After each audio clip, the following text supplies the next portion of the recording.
Greetings! This video is the first in a series about death and resurrection. According to traditional Christian, Muslim, and Jewish belief, God will someday resurrect us all from death.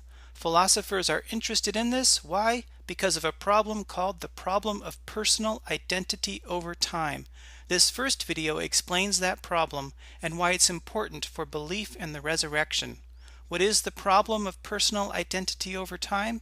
Consider a suitcase, a blue suitcase. You hand it to an airline attendant at an airport in New York. She puts it on a conveyor belt and you watch it disappear behind a flap.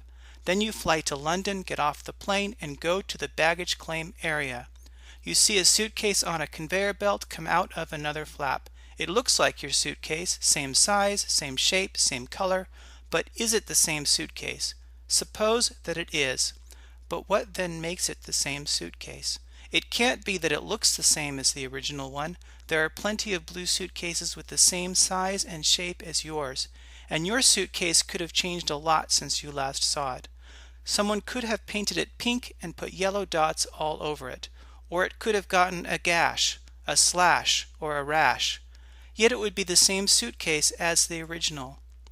If you were to take the suitcase in New York and the suitcase in London, you would count them as one and the same suitcase, not as two different suitcases. But why?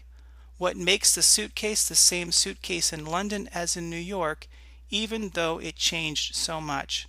That's the problem of identity over time.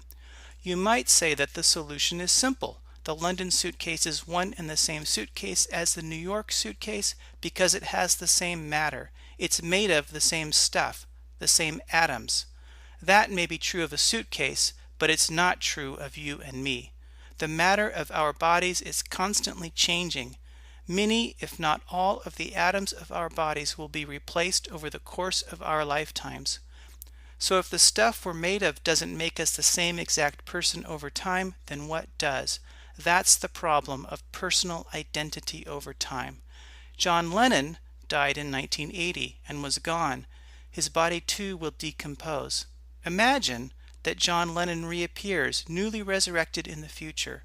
But what makes the resurrected Lennon the same exact Lennon as the original one? It can't be his glasses, his age, or his style of hair, or anything else about how he looks. The suitcases showed us that. It seems that it can't be that his body is made of the same atoms, although stay tuned for a future video about that.